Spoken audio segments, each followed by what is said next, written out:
everybody. I am Cinnamon Cooney, your Art Sherpa, and today we are on day 3 of the 13 days of Halloween. This is a yearly event that we do, where for 13 days we get together and paint some cute and spooky stuff. On the mic is my husband, John. Hello.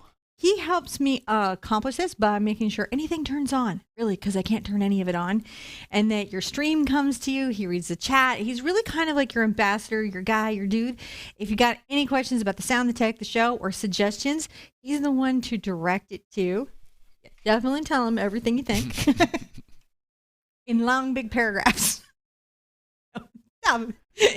Anyway, today we're going to be painting these 3 magical women dancing in the forest, and you can tell that they are definitely good witches because they are like using like some beautiful forest magic. So definitely only positivity. This year we definitely did not get into the creepy factor as deeply because I just feel like 2020 has already taken that spot from all of us. It's done so well.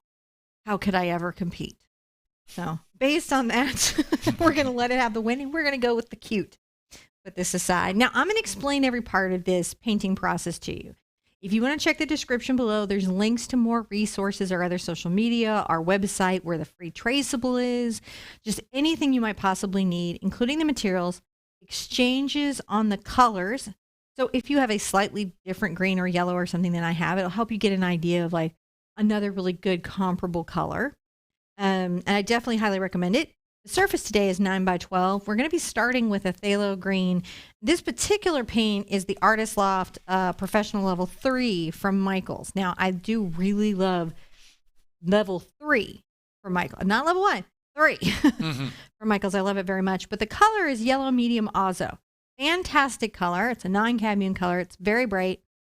But if you have CAD Yellow Medium, you're super good, whether hue or regular. If you have Hansa Yellow, you're good. So those are 2 yellows that you might possibly have outside of that. On the surface, we have some wishes today. Ooh, tell me about the wishes. Hear about our wishes? So our wishes today are that the scientists and drug companies and people that are in the middle of looking for a vaccine are very successful, and they create a vaccine that just wipes COVID off the face of the earth, like pox or something. I want it gone. I'm over it. I need it wiped out. And they come up. Actually, you know what'd be great? I'm going to amend that wish to add, I wish that they just come up with a one-time vaccine for the flu. That would be awesome. With no side effects. You got to have that with drug companies because they do that stuff, but it gives you like 25 side effects. And today's other special wish goes out to people that have social anxiety, sometimes have struggle with their sense of self-worth. The wish is that something happens in your day, in your life, where you get your voice and you find your personal power and you see your personal worth. And that if you have people in your life that are beating you down, that you get free of them because nobody should be treated badly. And then, of course, happy birthday to whoever's watching today, whose birthday it is. Happy birthday. I'm going to take a big brush. Doesn't really matter what big brush you use.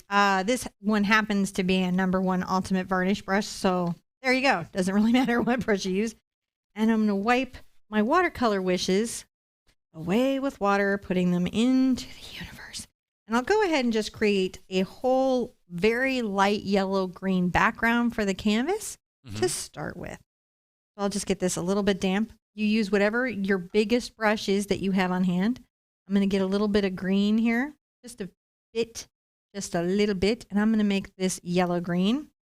Paint the whole canvas this bright yellow-green. And you want it much closer to the yellow and the green so that you can create that wonderful effect in the center. That makes sense. No, so you don't want it to be too dark. This brush is not big enough. It's okay. Sometimes if you use a smaller brush, you just have to paint longer. We're just trying to get a base color on here. And the reason we get a base color is phthalo green and all yellow tends to be very transparent. So I don't want to take away the brightness of my color by any means, in any way. But sometimes starting with a base coat of color can be very, very, very helpful. You can see I'm just trying to get some, like, give me some color on here, scrubbling away. And the reason it's okay for you to kind of like, I could probably even do this with a rag, like a paper towel. To be really honest, if you've never seen that, you can do a whole background with a paper towel. I don't have any paper towels right near me, or I'd show you that trick. Oh, I do. You do have paper towels. I'm going to get one. Is that okay, or are you going to get it for me? I can get it for you.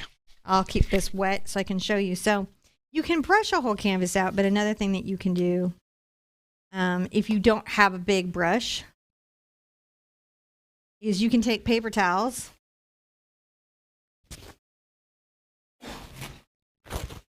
and you can get them just slightly damp. You don't want them to be very damp or it won't work. And you can also wipe a whole canvas, you see? So don't feel like you can't. The only thing you got to watch for is like bits of lint and everything. They got a little green in there. Oh. It escaped. It escaped. And you see there's just a nice surface. And then you would just wipe off any little towel bits. So if ever you're out and you have to cover a whole canvas and all you have is a tiny brush, don't forget you can use rags and towels to create at least an acrylic ground to start with. An acrylic ground all around. How are we doing today? This is live. So I see Linda Sue, Patty Hoffman, Regine, Dominique Santos, Thelma, Irene, and Annette. And Annette says, hi, Cinnamon and John, and everyone else, and hi to all the mods. And I see officials, Brooke Hamp. I watch your videos all the time. Thank you so much. I appreciate that. Really appreciate everybody who takes time out of their day to come paint with us. We love it. We love that you come to be part of the chat because, you know, we know that that's a good part of the time in your life. And so we appreciate the time that you contribute to making our live streams the fun place they are, because it's not a party without you. Definitely not. Even though it seems like I have a party going on in my own head. All the time. All the time. I'm going to get this number 12 out. Now, this is a number 12 Silverwhite Round, right? It's just a nice quality round brush. I'm going to get it wet. Go ahead and prime it with water. Drag off the extra. And I'm going to start creating a circular effect. I want to start right about here on the surface. And I'm going to just go around. And you can see what I mean about yellow being transparent. Oh, yeah. It is. It's just a very transparent color. All yellow tends to be a bit transparent. Maybe yellow ochre can be a little more pigmented, but yellow oxide, which is the synthetic version of that, is still pretty transparent. It just depends on the pigment you source from. Now, as you're going out, you just want to add a little more green, right? A little more foresty green into your mix. We may have to move the cup. I'm going to move the cup. There we Is go. the cup in the way? It was. It's starting to be. It was starting to be in the way. We don't want that cup to be in the way. And you're just going to brush this around. This is a bit of a Van Gogh effect. All right, just brushing it around. If I need to get a little yellow in there, I can.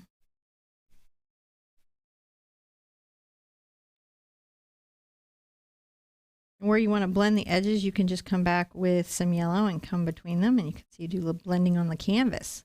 Blend on the canvas, so nobody will mind.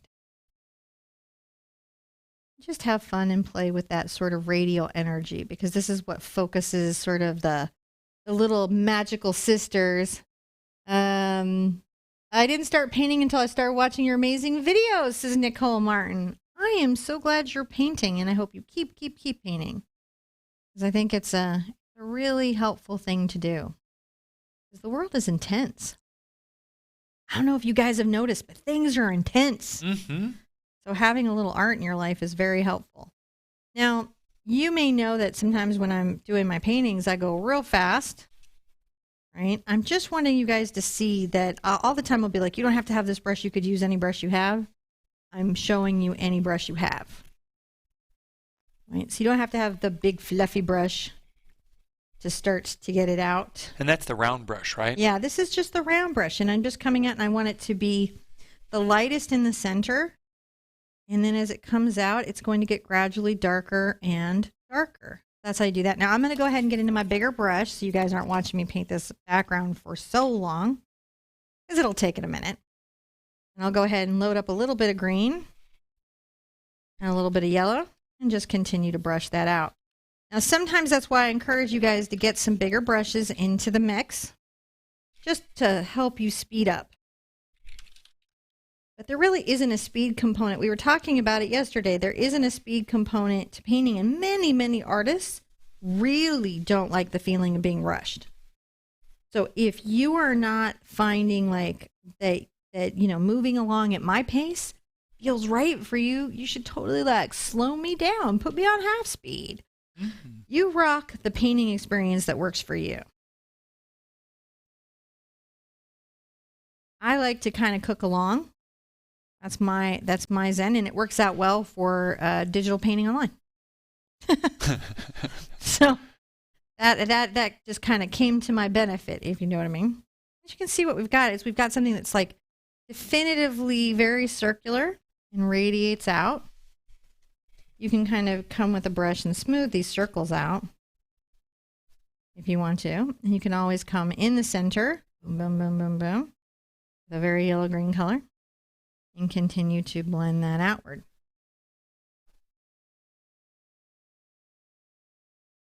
As you like. As you wish. As you wish. As you wish. John's trying to convince me to do a whole series of Princess Bride ones. I'm a fan. I'm a fan. I know, but it's like we're a fan of so many things. We are a fan of so many things. I think we are fans. It's true.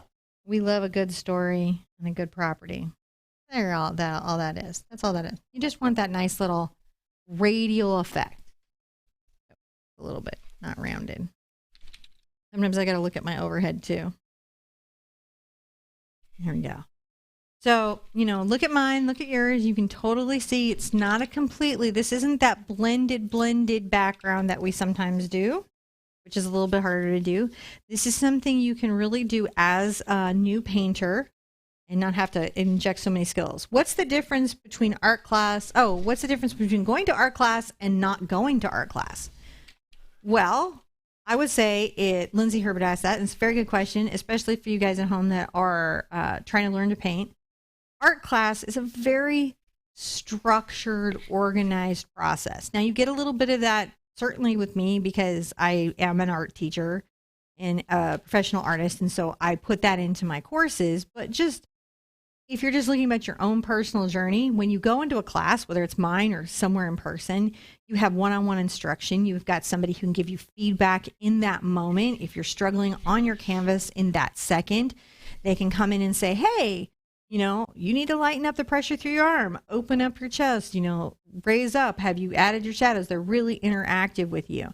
When you are self-training or learning at home, you've got to get a little bit better at self-evaluating without, recrimination, right? Where you pick on yourself and like, I suck and I'm terrible. You don't want to do that. But where you're like, what could I do in this piece to make it stronger?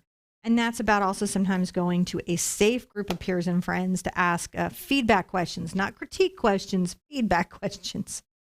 I'm going to dry this. Okay. And while she's drying that, don't forget to hit the subscribe button down below. And that'll help us let you guys know when things are going on. If you click the little bell next to it and then click all, then you'll get notifications when we do things like go live and do stuff like this. So you can join us and be part of our family. Don't forget to be our friends on Facebook. You can be a Facebook friend. Join our Facebook group. And that Facebook group is a good place. It is a good place. We curate our Facebook group. We do not tolerate meanness on any level. We don't do politics or religion or nudes in there, so it's family friendly. Not that all three of those things aren't excellent in art, because they are. They're awesome and excellent reasons to paint, but they're not great for a calm Zen group dynamic, so we just don't do them. Except we do allow holiday paintings from October 1st through, I don't remember what point in January. So if the painting you have is slightly religious, but it's really about the holiday, of course we let that in, because what are we doing over this time? We all have different holidays, right? From Kwanzaa to Christmas, we got holidays. Or not, that's also okay too. That's completely okay. Completely okay. You do you. Mm-hmm. All the time. I'm going to put out some black paint, because the next part of this is really just going to be done mostly in our black paint. And we will use some white paint. This is titanium white. Almost every single art kit out there will have some titanium white. And I'm going to use a watercolor pencil that you can see instead of my chalk. Now, normally I would use... Make sure this is a watercolor pencil. See, a lot of times if you're ever wondering if the pencil you have is a watercolor pencil, you want to check for that little, like a drop of water or something that says aqua. Normally I use a chalk, but as you can see, for you guys to see it, it's super light. But for you guys to paint with it, I highly recommend it. This is a Dritz chalk tool. It's in the sewing section. You would get it like at Joann's or something. And I like Dritz instead of the off-brand because it's only clay. Come in here to the center, right about here, and we're going to make a bit of a thumb size circle. Think of it as a thumbprint. Right? And you're going to come straight down in the line from your thumbprint. And I like to make sure that wherever my sisters are, whether they're taller or shorter, or whatever they are, their heads are sort of where my glow is placed. Now we have another little sister that's here, and she'll be about the same height. If you don't want to draw, just use the traceable. And the tracing method, we have a video on how to use that. Just use that and you'll be fine. Mm-hmm. And then we've got that there. So that gives that. And then the hats are a lot of fun. And come across and do a brim. Brim. I like to think of them as little frowns. Their hats come up and do a bend back, the two side ones.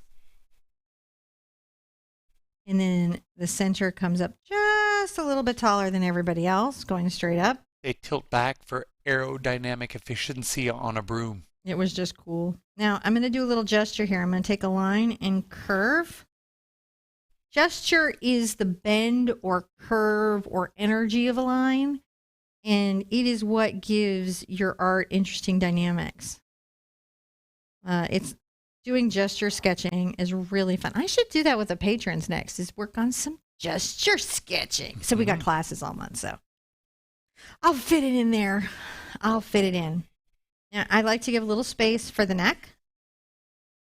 And to do the bodice, this is real fun. On the two side ones, we kind of just do a little round segment. Mm-hmm.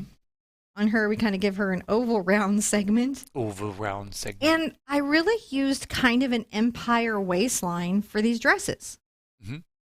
So it seems very graphical and everything, but really we use things like empire waistlines to go, how could I express what's going on? And I will flare out a bell. So you can see that the gesture, ooh, I got a little big with that one, but I like it, so I'm going to stick with it. Flare out a bell. Flare out the bell. And then hers will come from the center and come in on a little bit of that, and then flares out counterpoint to her sisters. Now on hair, because this has been a conversation in our group, and we've got some really cool paintings that focus on diversity again coming up, because I got some more requests coming in. But what I want to say is these are silhouettes.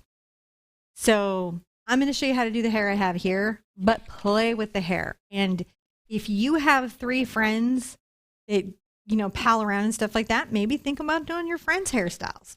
It doesn't have to be mine. I am, however, going to do braids like this. Mm-hmm. And I do like her little long little flow here. And I just give myself these lines so these are easy. Now, if you want me to do super curly hair over here, I could do that, or we could do the flip. So let me know while I'm painting that in. Super curly hair over here, or the flip. Let me know, because they're done a little differently. Ooh, Tina has a good question. And I've never actually heard this particular question come up. Can cheap canvases change paint color? Yes. Why? The surface really is the structure that helps get the pigment out. And the best explanation of it, I think, is ampersand. The reason why ampersands improve the luminosity of your paint kind of lets you understand why maybe a cheap canvas that has a dull surface, that's rough and not, made perfect for your paint, Because what you're really looking at is reflected light, and the reflected light is pigment, and obviously how that canvas reflects light back to you can impact paint color. Obviously. I have to say, though, most people can only see 5 to 6 shades of gray, so it's a very small group of people that will be bothered holistically by that, right? And so what I would say is more than the cheap canvas affecting paint color would be the paint you use at first. And then when you've optimized with the paint you use, if you're still like going, man, I think it could be brighter, upgrade to an ampersand. That kind of makes sense. Doesn't it? Yeah. Yeah. Oh, curly. So she's going to be curly. That I won't pre-sketch out because we want to really do that with our detail brush. So make sure you've got a detail brush, and we'll do that when we get over to her. Don't use your coffee as a water cup, as I almost just did. It happens. I'm going to move that out of the danger zone a little bit further away. Get it back. Dip my round brush here in water. I'm going to load up. And what you can see me doing is I get a drop in. I pull just one drop to thin the paint. And as you can see, I flip this brush. Curly, curly, curly. All right. If you're wanting to do the flip, what's going on in the flip is kind of taught in the straight hair. And that's kind of sort of why I offered that. Is that it's a similar technique. Very light on my toe here. Now I come up and exaggerate this sort of narrowness of their little hats, right? Because we're playing, so play with it. Exaggerate your lines. It's super fun. Enjoy the process of painting the black silhouettes in. Silhouettes are always fun to paint because they're sort of relaxing. They're about line. Yeah. That's a nice little line there. Gonna paint in a little sort of U shape of the head, as you do.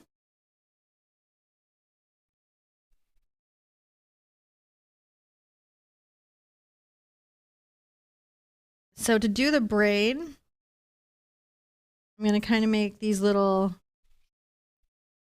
round things. Round things. They're just little round shapes that represent the little braid. And then I'll come across, I go dot, dot, dot, creating a sort of little straight thing. And then I go flick, flick, flick, flick, flick, flick. And then we'll get the detailing of the braid as we come back with the white lining. We just want the bumps so that there's something to build on. My mom used to do my hair like Pippi Longstocking, so I'm pretty familiar with the deal. That's pretty cool. So these are just little circles that kind of connect together, right? Like beads. And then with the lines, we create the effect of a braided hair. Little effect of braided hair. Click, click, click. We got our little braid flicking out. Nice long neck today. And you're going to love, we paint all of them in and then we draw in guidelines for the hands. Because all you're going to want to do is I will talk to you about how you make the arms, even though they're stylized, look like arms. There's a little trick there. We're live.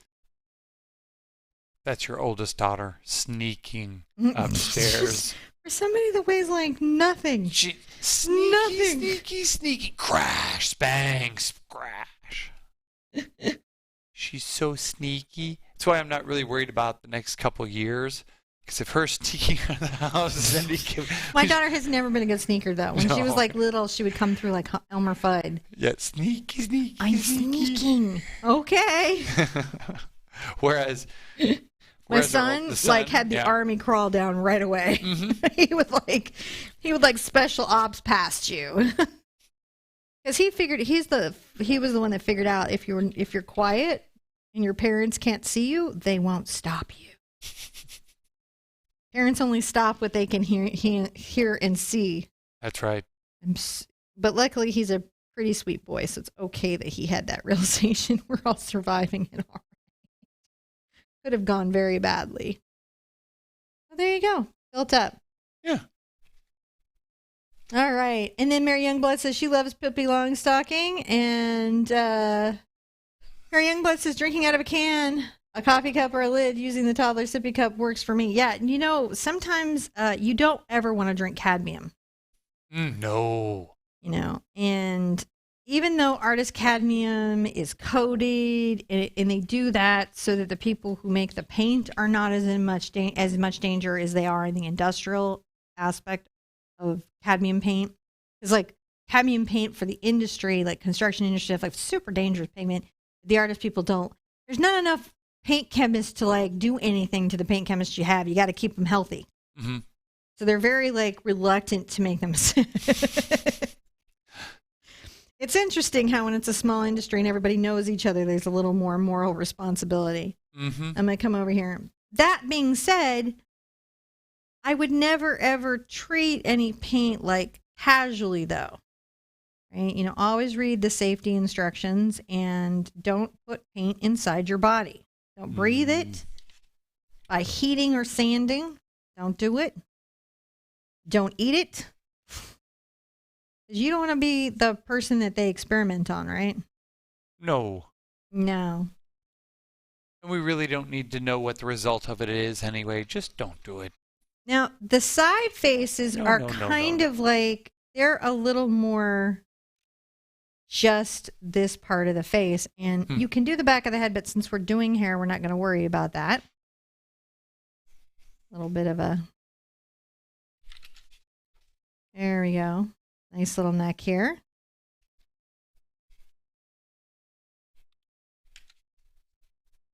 And we'll paint that all in, and then we'll get her curly hair and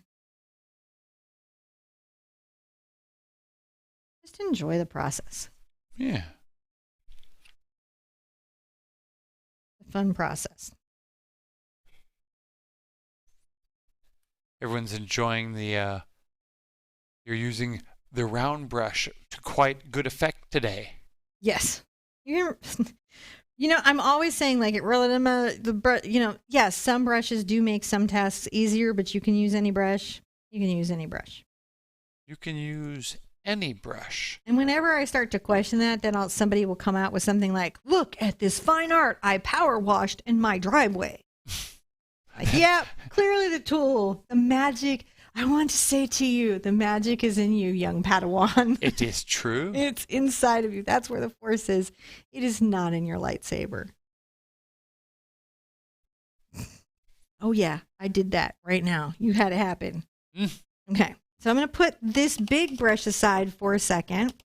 And I could do it with this because it's got such a nice point, but I do want to bring up the point with the little brush. I'm going to come here with my water. I dip in. And I get a drop, and I'm going to come and fit, right? So what I'm doing is I'm thinning the consistency of my paint, and I roll my brush to roll out the load so it's not overloaded, and I'm going to get it on the toe. And let's come here. Little curlies.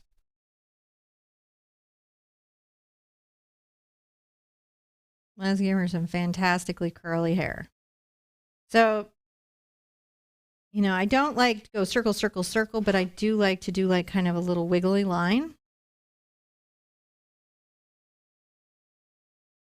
And especially on a silhouette, curly hair will be about these little edges. Just watch your edges.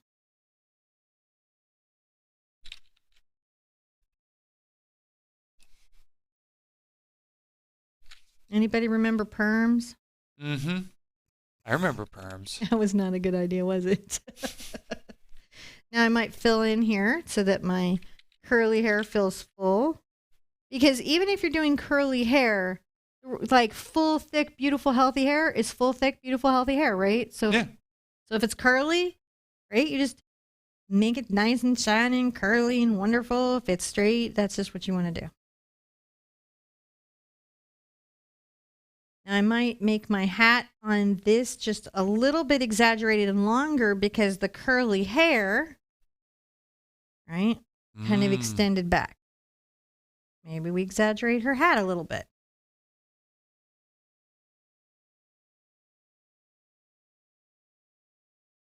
And you just want to capture those little wiggles. Yeah, that just makes the curls. Yeah. There we go. That's fun. That's pretty cool. We got curly hair over there. Wonderful stuff. And then we'll have long hair, and that'll be great. Mm-hmm. You'll have all the different kinds of hairs. So sometimes we like to do that just because, it's so important to paint our lives, isn't it? Well, go ahead and do her. I have to say thank you to all the folks out here who's sharing their stories of painting along with us and how it's affected you. So thank you very much. I'm enjoying just sort of reading along here. I'll have to stop and sip my coffee and do that. Now, I'm going to turn my canvas, which is going to mess up John, but I'm going to do that so that I'm not dragging my arm across white paint. I mean, wet paint, not white paint. And that's what I meant by I got a little more excited with my little curves on the dresses as they came out a little wider, but I liked it. I just liked it. I was like, ooh, they're fuller dresses now. Sometimes that'll happen when I'm painting. I'm like, oh, I like that. Let's go that way. Now I'm going to move this a bit. And that's just because I don't want to be dealing with wet paint. And I want to also sometimes looking at my surface from a different angle lets me see things that I can't see from the angle that I'm on. Gotcha. In other words, change your point of view in life and on your canvas. Every once in a while, if you want to make sure you've got a good vantage, you have a good handle on things, change your point of view in your life and on your canvas. That's some canvas wisdom right there. Is it? Yes. Canvas catch up to chat. wisdom. I'm way behind on chat. It's going pretty good today. We got Carly says that she loves my art. Thank you so much. Oh, no, me. Well, thank you so much, too. And we're just going through. Now let's make the little hat. And I'll reorient her for her hair for sure, but I just want to make sure that I'm not putting myself in a difficult situation by being like, oh, dragging my arm through black paint. Nice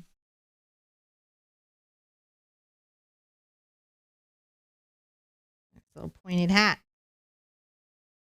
These girls are stylish. They're very stylish. They're very, very stylish. Fun stuff. Now, I'll go ahead and flip, John. Is that okay? What is Serral paper? Serral paper is a transfer paper. It's an alternative to using like graphite on the back of a transfer image. I like white and I like the yellow. I found the blue and red to be a little too pigmented. But they're water soluble and they're made for transferring art. I'm going to come here and on the long hair, we're going to stroke down.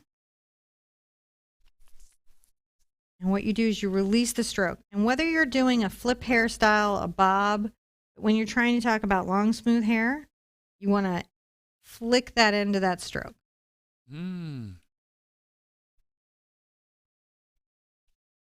Also, S curves are your friend. You want to work on your S curve strokes. There we go. I got a little excited about my hair. I did. Did you? Mm-hmm.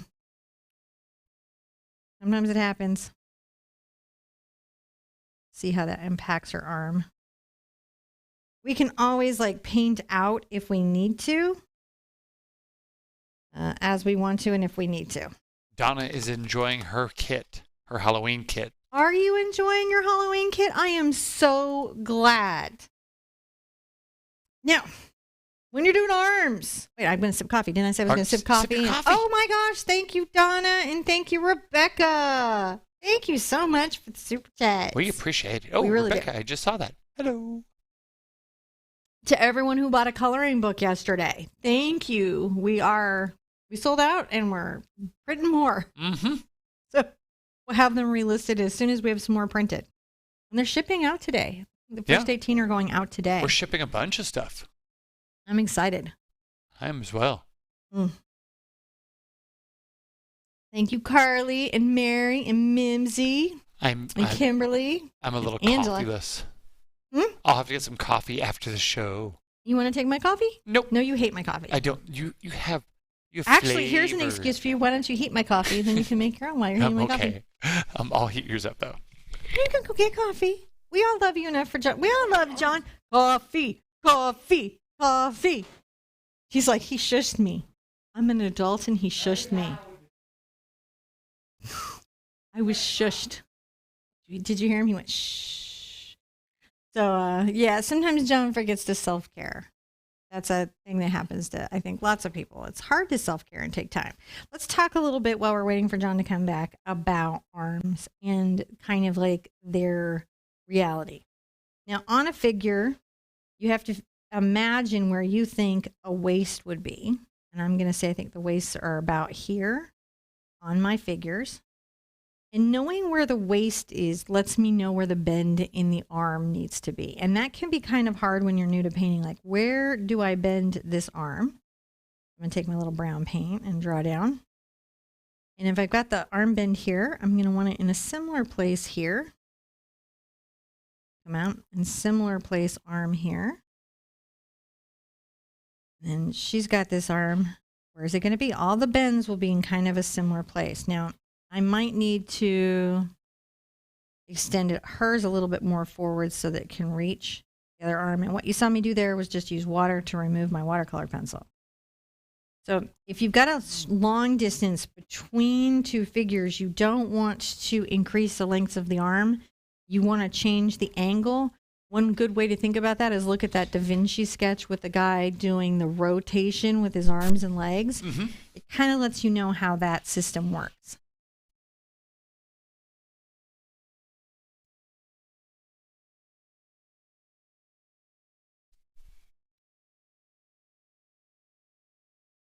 We want to bring those here where they kind of meet at the same spot in the middle. And like I said, when you erase, you can see how I erase. My watercolor pencil, it's actually pretty effective.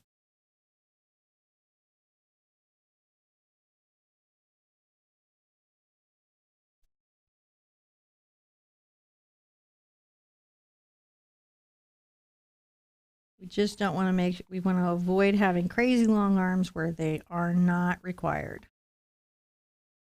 There we go. Wonderful there. I like that the girls hold hands. Yeah.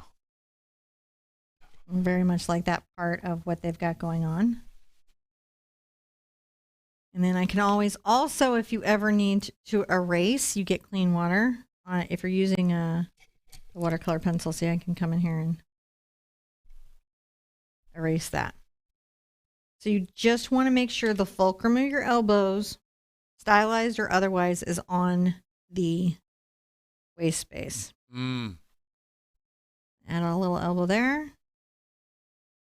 And one there. Oh, thank you, Christine. Thank you.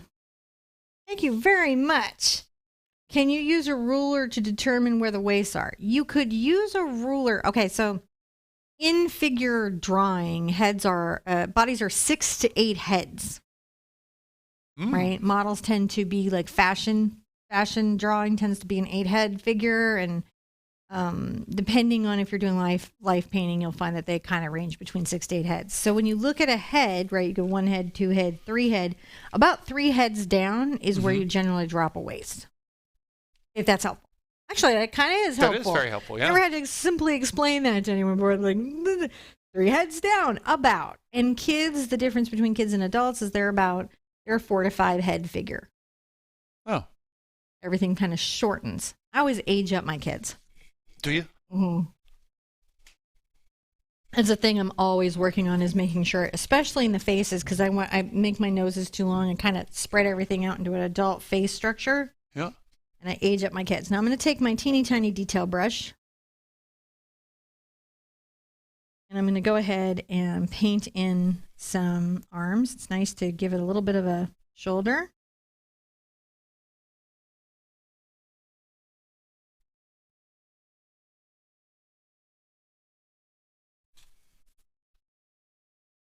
Paint in your little arms. And what's wonderful about them being kind of stylized like this is the pressure on you is very low. And then I just do that little curved stroke for the hand. You gotta love it. Oh. And her hand will end up being kind of on top of her sister's hand. Oh, my coffee's in the danger zone. the danger zone. I think they're remaking that movie. It does not need to be remade. That was just fine. There's really nothing else to say about Top Gun. It was kind of they said it all already. We really got the story. Some movies do not need to be remade. And Ted and Bill and Ted's Adventure did not need a second visit. Although, I think that was just sort of a long walk around the park. It was a very long walk to the end of that movie. But, you got some more flavor. Sometimes I look at something and I just think, well, the crew or the original creatives just wanted to take this journey, and I go with them because I support them. Now, we do a white line to sort of create where we're going to have our hand, and I'll show you how to do that. Coming over here. Let's do her difficult arm because I put that in shadow, and then I'll show you how to use a white line. If you get a little crazy with the hair like I did, I'll show you how to use a white line to put the arm back in front of the hair. I see. As you do.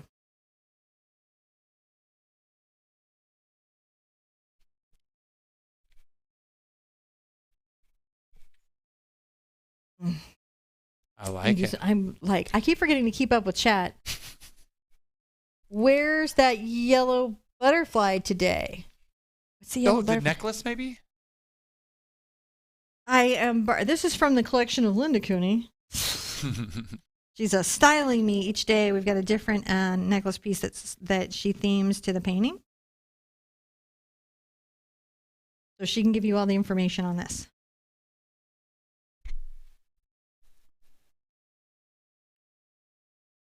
Painting these. Again, the little curve hand. I like that where you just press the brush and you get a little curved hand. It's like hand. I like your little hands, the way you make your little paddle hands. Little paddle. Paddle hands. I'm going to give her a little bit of shoulder. Look at that. Look at us go. We're just awesome, right? Mm-hmm. Now, I'm going to get clean water because look how dirty this water is. If I go over to my white paint right now, that pigment's going to make my white paint slightly dull. It's very dirty. I don't want it to be slightly dull. See, even my brush did. You're going to have to do the vigorous wash and then get rid of that drop, which is wiping it off on a towel. Because there's always a drop that hides in your detail brush. Hiding, waiting to roll down the handle, drop right onto your canvas just when you finally got it correct. It waits till then. Honestly, the drop that hides on your handle waits until everything is perfect and then it rolls down and goes, bloop. The hidiest one. I've ruined all your plans. The sneakiest of the sneaks. Now, very carefully, you're going to come along here and make a little highlight. And then we'll do a little highlight. Now, since I changed to curly hair, guess what? This little line here won't be straight. Make sure that your highlight line is curly. Oh, yeah, that makes sense. And come here and give her a little bit of an empire bust line. Mm-hmm. Her hand is in front, so that's the hand that gets the white line. I see. You're going to bring nice little highlight line down the dress. And that's what these are. These are highlight lines.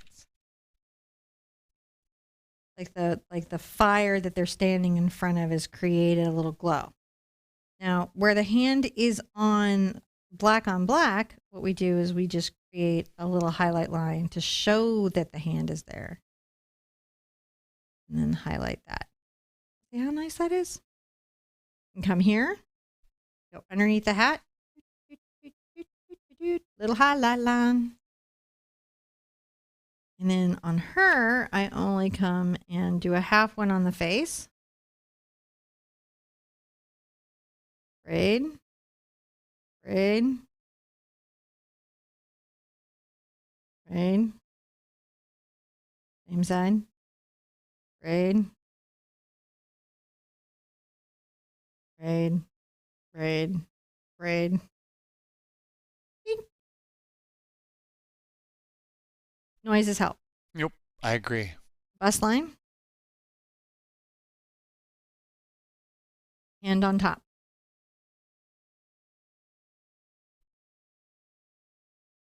and on top has the highlight. And then her dress highlight will come down and go in front. And that's how we put her in front. This weird little effect, and John will show this here. This is object placement. The way you layer an object in the canvas, put objects in front of each other layered, pushes objects back. So when you do a highlight like this, where you do a line that connects through, what you've done essentially is push the two sisters back, even though graphically this is a very flat image. Mm-hmm. These are little things that you do as an artist. This is the language of your art.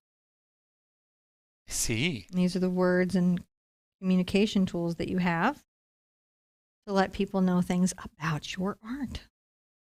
Get some more white, and I bet you can guess where the next highlight's going to go. Where? At. That.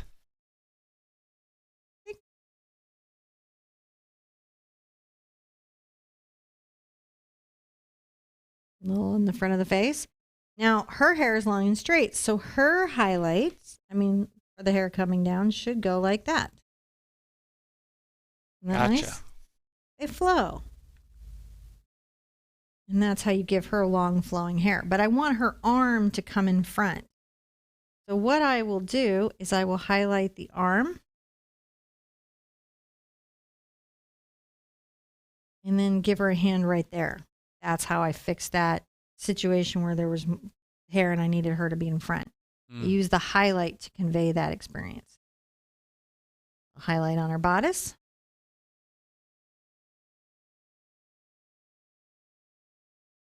Even if it's your first day painting, you can still use these art methods and techniques to have success.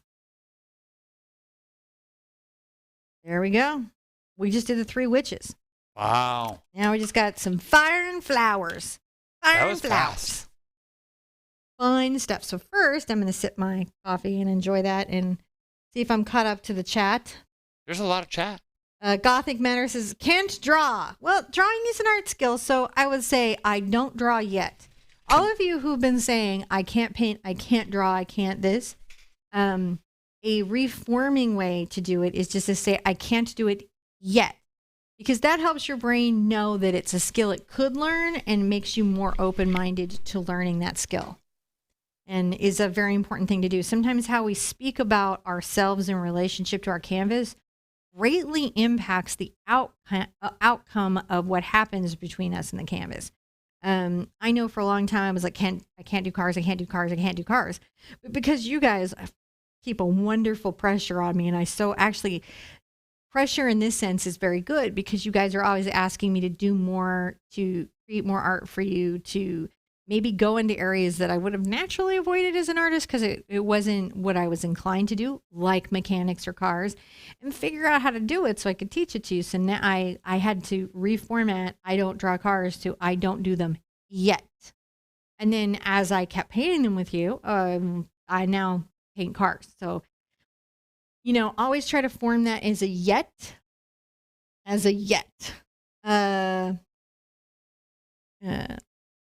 To make it reflective, would you use white glow paint to do this? If you wanted this to be reflective, you would use like a metallic paint. If you want it to glow in the dark, you would use a luminescent paint, and you would use one that is photoreactive.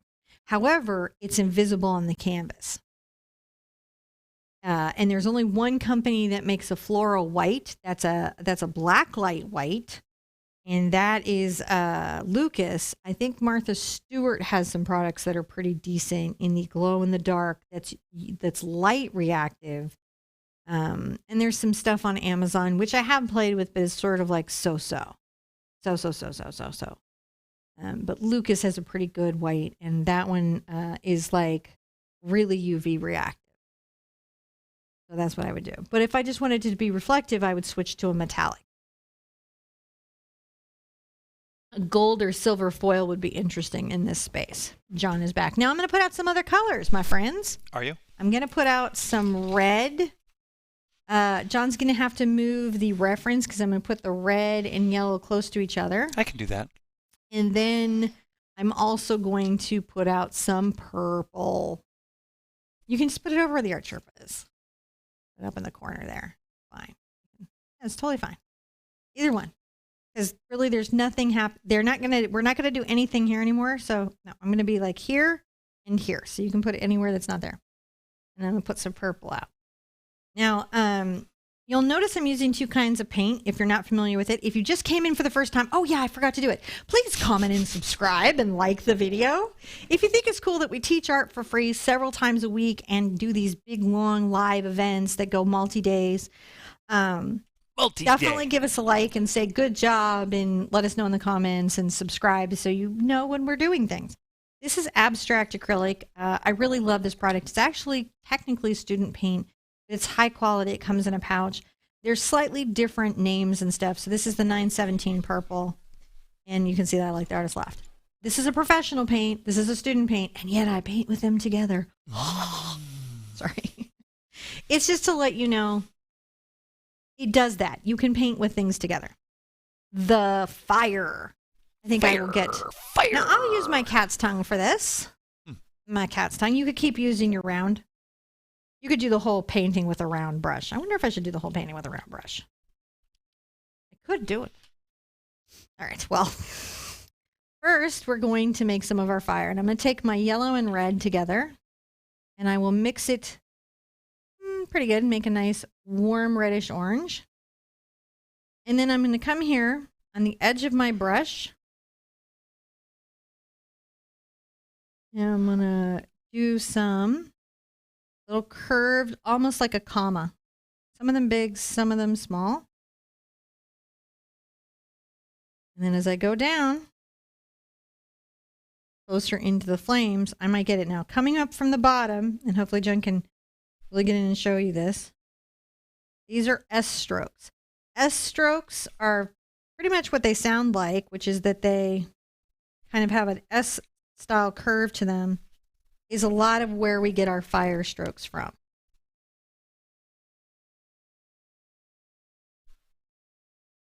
When I come around on this side of the fire, maybe curve them a different way.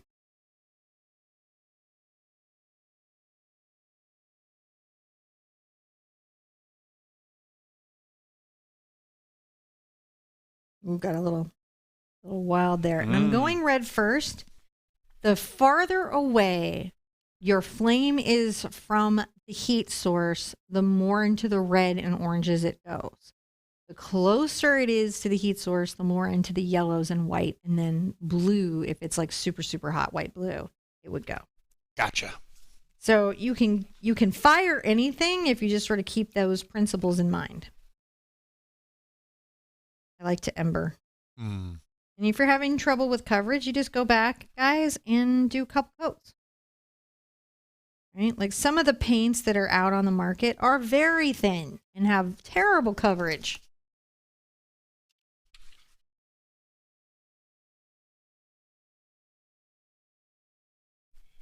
And you don't have to use, this is an Art Sherpa cat's tongue. You don't have to use that cat's tongue. But it's a good brush. It is a good brush. It works pretty well. And I just like to break it up. So I'm coming in the bottom, and what am I doing? Just what I talked about, right? Which is the yellow is down here. And we'll make sure that some of these flames kind of have a yellow beginning.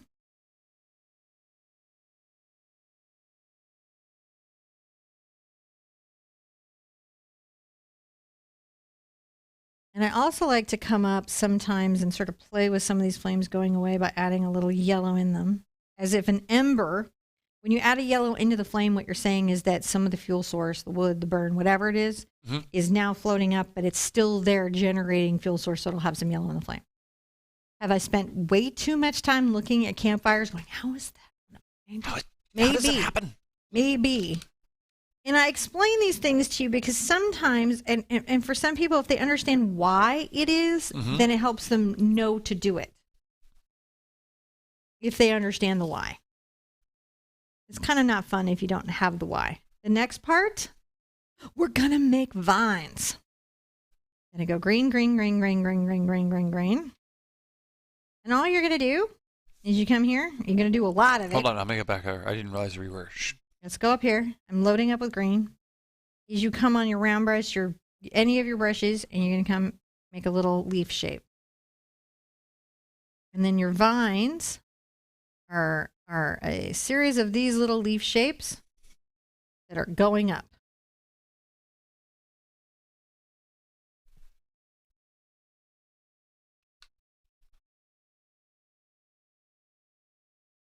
And I may pull this canvas down closer to me. And John, if you can reorient that, that would be really helpful. No problem.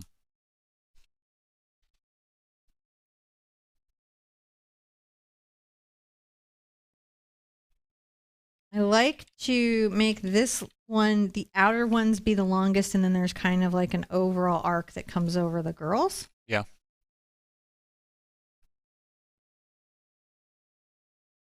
I'm not missing any comments or questions. Am I done? I'm not seeing any so far. Well, see here. Okay. I just haven't read in a while, so that's why I was asking. There's lots of chat between their they can chat. Sure. They're allowed to chat. And then between the vines, I like to add some leaf shapes to sort of fill this in, so at least it feels like a healthy forest. Maybe this one goes a little bit shorter. And just enjoy that process there.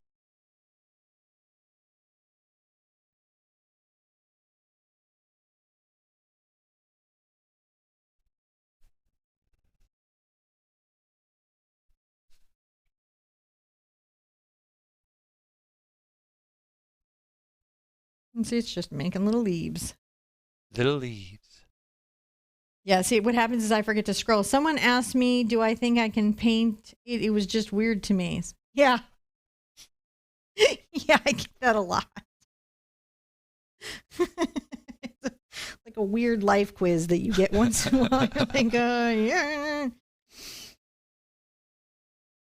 Also, when you paint, you'll have an experience where people who don't paint but have an imagination have had an idea in their head for years, and they've now found you, an artist, who will do this for them. When you're at a dinner party, wait to that first moment where you're sitting there and they're like, oh, these are really good. Hey, I had an idea. Yeah. And then they'll be like, so I have this idea of a tiger coming out of like a flame cave, and there's a moon in the background and then lightning coming down. Do you think you could paint that? I think you could paint that. I think you could do it. And then you're like, yeah, I can. Am I going to paint it is the next question. Will I paint that? My rates are reasonable.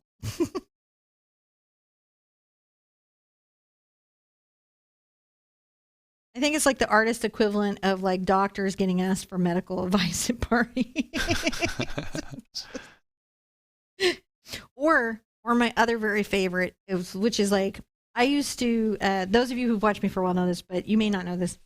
I had a gallery that I was in, and they would have me go out into, they were in the mall, believe it or not. And they would have me go stand in a very busy, very high traffic mall during the holiday season and paint to attract people to the gallery to come buy art. And one, if you're ever wondering, how did she get so resilient to be online? That would be how. Yeah. I've already been through it. I've been through everything you can be through. You've done it all. All of it. Like, there's nothing online has compared to the mall moments. But like, people will come up and they always have another artist moment that you get is that they'll always have a relative who is the best painter in the world. You're sitting there painting, they're like, I have a cousin who's like a really good painter. Like, they're so good. They're so amazing. Like, I'm always blown away. Like, it's super realistic. It's super terrific. And you're like, that's so good for your cousin. And it's always where they don't mean to, but they slip in the, not like you. They're really good. Yep. Like, thank you so much. It's like, yeah, thanks. Let me go get a rubber hose you can hit me with for a minute. You learn to really, I think there's all these things that psychologically the canvas and the easel and those art spaces teach you, like how to face a blank canvas. That's a life skill right there. People don't realize that the canvas teaches them how to face all the possibilities. Really, that's what a white canvas is, all possibilities. An artist can be resilient, how to deal with mistakes, because you got to, as an artist, they are happening. You know it. There's no way that you're going to get out without some, like my hair here. So you just learn to deal with them and just move on. So you become resilient at the idea of errors and things like that. But the other one is that people will come and try to suck your soul out of your body and stomp on your little ego. And you get very resilient. You do. You get very, very resilient. You know, and if you're wondering, what did I say to the people who would come up and be like, my cousin is so and so? And I'm like, that's so cool. You love art. You should check out the gallery. There's a lot of cool artists in there too. Maybe you'll find somebody you're excited about it as well. Mm-hmm. And then they'll be like, yeah, but I'm just wondering how to get my cousin in the gallery. And then you just send them right to the gallery owner. Go check it out. See how you do there. Because it's just one of those things. It's just part of it. You learn not to ask for unsolicited advice, like with just regular people, like coming into your life and your house and your home. You really early on stop just asking every stranger what they think, which is wonderful because it teaches you to respect what you think more.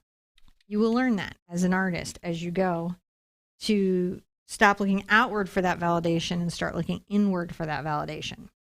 Because at the end of the day, it's just your journey with your canvas and the paint. How people in the outside world respond to it doesn't really have anything to do with you. Right. It's almost none of your business.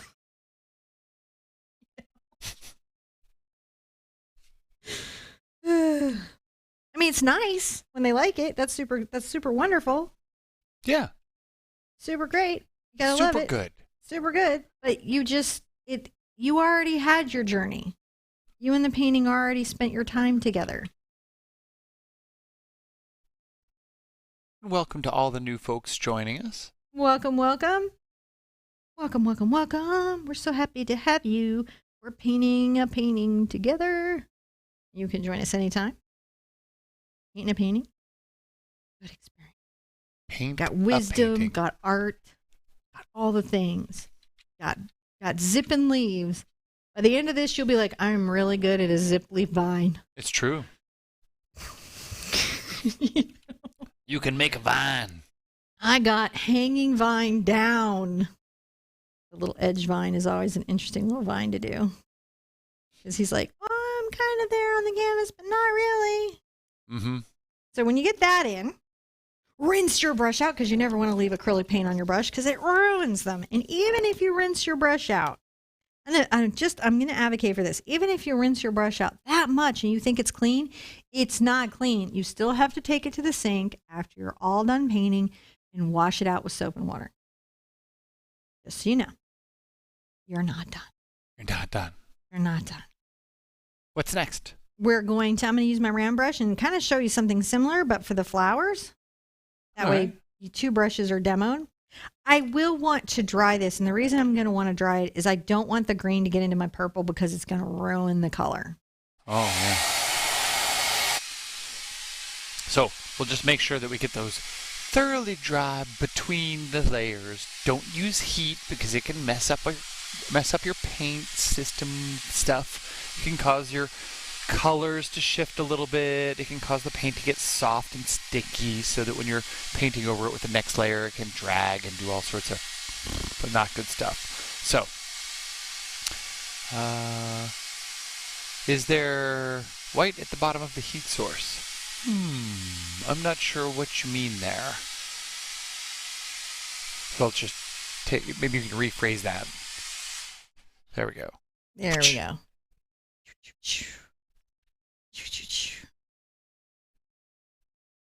So you get it a little bit wet. I'm going to go ahead and load up into my round brush, purple and a little bit of white, loosely mixed. Loosely mixed just sort of means that you can see both of the colors together on the brush.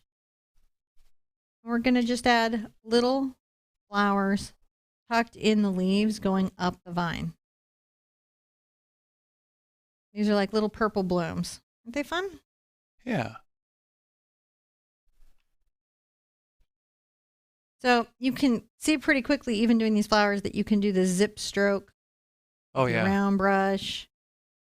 A little tough with a palette knife. I've been palette knife painting all week, getting ready for a new video series. After this. So, you've been wanting some artist knife lessons. Those are coming. But I did find that the button was a little more challenging in the knife. It's been a minute since I've done palette knife work, so I'm so excited. You just want to put these here and there. It's okay to mix more white in sometimes. Lighten some of them up. When you lighten them, it makes them pop a little more. Question mark says, I'm colorblind. Is it green or yellow? So it's green, and here's what I'll say. If you're a colorblind artist, depending on the degree that you are colorblind and the type of colorblindness that you have, it is better to work on value first in the monochromatic stuff, because here's a trick of art, and colorblind people will love hearing this. You can get colors completely wrong if you have your value correct. People will just think you're very creative. They'll be like, you used pink in a very unexpected way. And you'll be like, I did. Yeah. I had never thought about that. It meant a thing. Just come up with something. I don't know. Go with it. Yeah. But in art, it's about the value, how light or dark something is that really creates the shape and form. And so as long as you're not mixing complements and getting a whole series of constant grays, but again, even if you have the value right, the piece will come out. It'll just be maybe very edgy or arty. People will just think you're so creative. You're like, so edgy. They'll be like, oh my gosh, I love your unexpected use of color.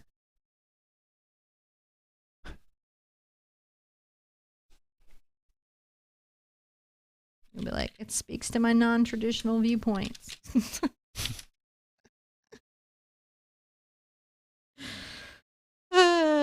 Nothing like having to write an artist statement, is it? No kidding. My least favorite part of entering a show. The statement about the art and the artist statement. You never really think about it, but when you're in school and you have to write those, it's actually quite a good exercise. Oh, it's the worst. I hate, because you have to talk about yourself, but kind of like so there's one statement you write in the first person, and then there's one statement you have to write in the third person, like some other person who's a fan of you wrote about your artwork. Right? So that's like complete wait. And then, of course, you have to write a statement about why the heck you painted this thing. So it's best to do it when you don't need it. I'll tell you that. That's my advice to you right now. If one is in the world where you might have to write statements like that, do them when you don't need them, because when you're under pressure to do them, it's the formatting for a comedy series, what it is. Makes it difficult. The pressure, the extra pressure. Mm-hmm. Ugh.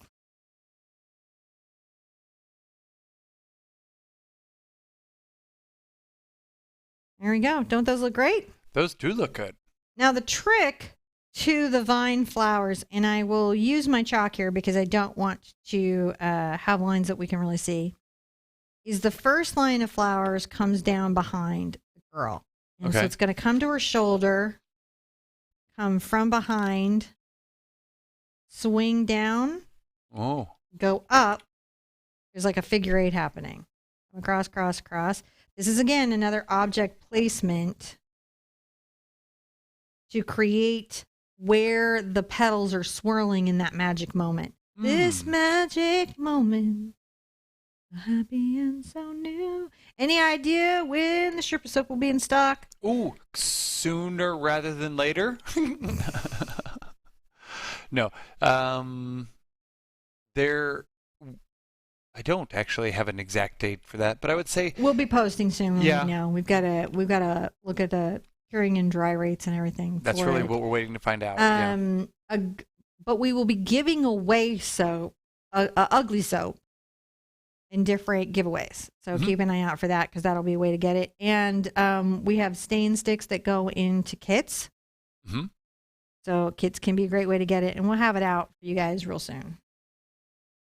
Right now, we're just trying to get all the books out because we're a little bit behind on that. A little bit. Now, my advice on making these little petals is some should be big and some should be small. Notice that I broke the petals from behind the hat, and I'm going to come here, start them again.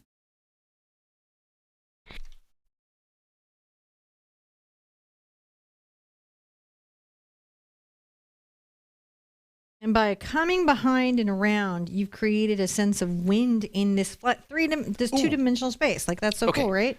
Lisa would like to know, Lisa, I'd like to tell you. What am I helping Lisa know? If she joins Labs, which is our licensing program Yes. for small businesses, Mm-hmm. can she teach this class in her labs or her painting party classes? So if you have a painting party business, if you're like a small painting party business and you want to know if you can teach my stuff, we have a labs department. The cost is low because we get it. We get what it is to be a small business right now. On top of the resources that you get for our lab stuff, which is everything but the fan art, because obviously I can't extend you. License to property I don't own. But you also get a support group, our labs group, and we have a concierge there who is another person who has a long time business, knows about it, there for questions. There's some support resources that are very nice. Oh, yeah. You know, so if you need to, and you have a special buying program to buy paint at wholesale. Or is it wholesale or is like, it's super cheap. What is it? We have a very good program that you should, if you're a business owner and you buy, it's, there's minimum orders here. So just it's sort of targeted at small business owners. So if you're buying a bunch of paint and brushes and canvas supplies and you need help with that, definitely check out theartsherpa.com/labs, LABS, for more information. And if you want to support us but don't want to open up a business, we have something called the Patron Program. The Patron Program. You guys get, the patrons get special weird bonus lessons. Mm-hmm.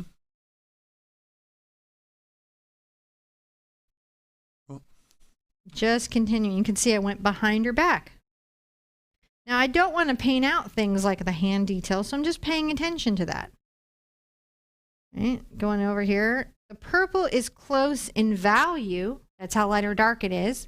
Everybody who's colorblind can see it's super easy. Look, the purple is close in value to the black, so I add more white going in front of the girls. What kind of paper are the coloring books made of? It's 80-pound watercolor paper.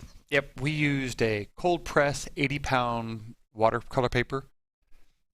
And thank you, Jennifer Sweeney. I really appreciate that. Is tomorrow the candy corn first girl elf we've done on the channel? Our first, not elf, gnome. First girl gnome. First girl gnome, I think, is tomorrow. Or it's the wreath, eyeball wreath. I'm not sure. It's the really cute wreath or the candy corn gnome. There's so many paintings I did for this. Guess what, guys? What's that? We're almost done. I've got fire to do, and then I'm done. Dee Dee says, I'm not into these heavy-duty Halloween-themed pictures, but I could see doing this without the hats and be good all year round. Just 3 girls around a bonfire chilling. Yeah. Yep. If Halloween is not your thing, got 1,000 paintings, so I probably have something that you can totally do. But 2, yeah, you can customize a lot of these to just be regular paintings. Mm-hmm. And you don't ever have to do that. I'm going to add some white to my fire. That fire's pretty good looking. It is, but you add some little white because these are the white flamey flames. Remember we said wherever it's close to the heat source. So that's a nice little addition. And we're done. Wow. I know. The butcher's wife, thank you. Thank you so much. Darcy's like, that's awesome. I always wanted a coloring book like that. Do we have a coloring book around? You can show them? We're sold out. You sold out of every copy? I think I sold my own copy. I think that what happened was that every copy that was not Twix just running off with someone's sandwich pieces. That's okay. I'm serious. I've got supplies for 250 books arriving today. Let me see if I can find one where you talk to people. Yeah. So the coloring book got 25 images. It's a collaboration between myself and Stephanie Bergeron. She did a really cool mandala coloring book for Zen Relaxation that was a floral botanical, and I thought it was so cool. And I said, hey, would you collaborate with me? And let's adapt my paintings and designs to the same round mandala design, but let's do it from all of our favorite paintings. And with 25 designs, and it's adult coloring, but it's not that crazy thing that they do in adult coloring where they do so much little stuff that you just want to give up and just quit forever and ever and ever. It just takes all the joy out of coloring. It's just enough challenge to be fun, but not so much challenge as to suck, if that makes the balancing act that we were looking for. And each of the 25 coloring pages is on 80-pound watercolor paper on a 9x9 printout. So it's like an extra large book. I hear footprints. Probably went to go steal his mom's because we, give a copy to the parents, right? Your mom has one. Oh, you ran next door? All right, so I'll show you real quick if you don't mind. So this is the Art Sherpa coloring book. We have, we just sold every copy that we had, but we've got supplies for more coming out. And you get them signed by me. So somebody's going to get this. Believe in yourself. It's not different things to do, everybody. There's a nice message from me and from Stephanie. This is important. This is a test page for your art materials. So if you need to see how they're going to react on the paper, you can do it here instead of on the coloring page. We got like owls. You remember this owl? It's like one of the first owls anybody ever did. Girl in the rain. Do you love the round patterning on this? I love it so much. Bohemian elephant.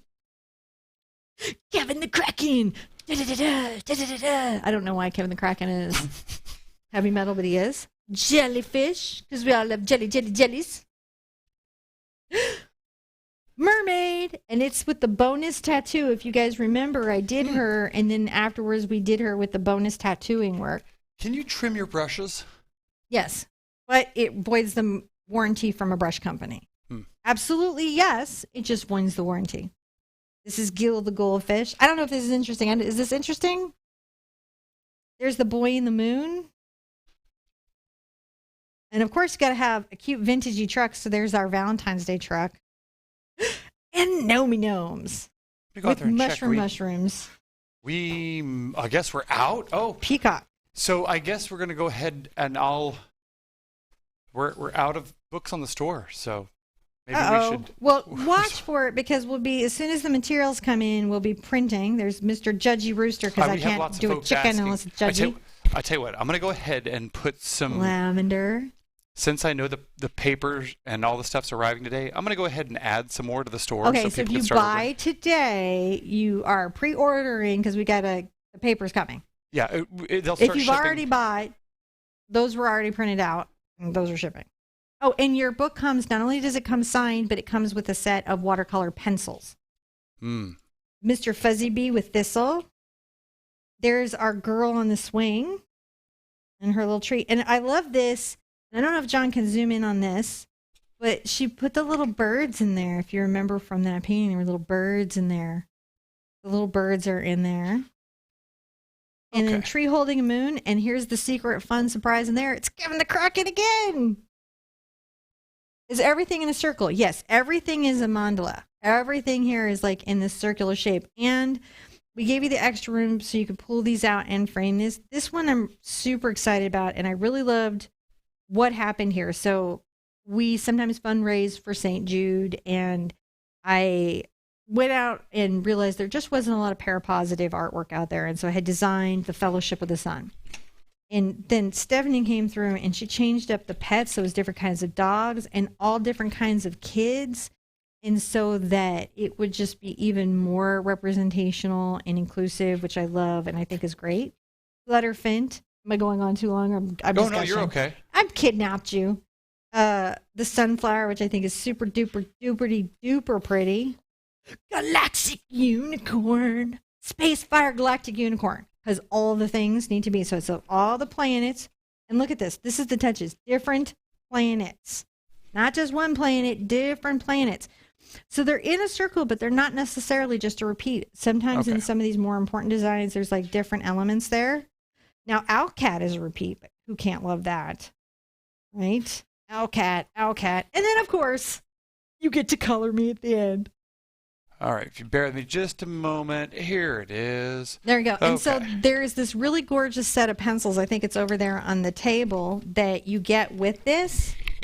And we have tested them. I gave this book to my daughter. It's not on the big square table? Right over there? I know I have some watercolor pencils from the sets over there. I know I do. So the Cretacolor, we actually went ahead and upgraded to the 24 Cretacolors of the watercolor pencils so you guys could have that. And then we gave this to my 8-year-old who's a fantastic artist, but she's seriously hard on watercolor paper because she loves to add all the water. And we just let her have at it. And so that's how we finally decided to approve this paper for this. And it's the spiral bound so you can lay it flat. All right. So what I'm going to say. Sorry. I know I just got Callie, we're super excited to have gotten this done. What? Now, Callie, I just know that she just got a book. Callie. Okay, so, Callie. If you know, just know that book's probably not going to ship until like Monday or Tuesday. Callie Beasley, yeah, we're going to be shipping Monday because we got to get our paper in. But so if you order the book now, the books that were already ordered and purchased, we're done. Right before and we're shipping, shut down. Yeah. And we're going, but we ran out. So we ordered all the more materials, and those are on. I don't know. We're tracking them, and they're coming in. Yeah. It's not some weird COVID shortage. Thank goodness. It's like the one thing that isn't. We fixed our supply chain. We fixed our supply chain, and so those will be in, and we'll immediately put those out. So if you want to pre-order from the next run, you're certainly welcome to. Just give a few extra days instead of the fast turnaround, because we're getting good at the fast turnaround. Yeah, we have our print shop set up. So we're super proud of those. Yeah. Oh, Dee's like, it'd be nice to have a coloring book, a calendar based on this. Well, do you already have a lesson already on pencils? No, what I'm planning to do is I'll probably do a official coloring book promotion when the new materials get in, and I'll color a page, and I'll probably do some Facebook color with me and demonstrate about these pencils. So they're wonderful. Watercolor pencils are really wonderful. They're a great tool to have, and I'll show you some of the techniques and cool things that you can do with them because they're actually a lot of fun. I really like them. And I love that they're such a good pigmented, just regular colored pencil, but the idea that they're water soluble and you can blend and move them like watercolor is a lot of fun. So they do both things. And I personally prefer that. So I appreciate all of you that stayed here to listen to me gush about my coloring book and like think at the end, you can color my face. Who doesn't want to color my crazy face? I enjoyed it. I colored my crazy face. Thank you for your time. And tomorrow we've got another free painting. Same bat time, same bat channel. Same, yep. Same.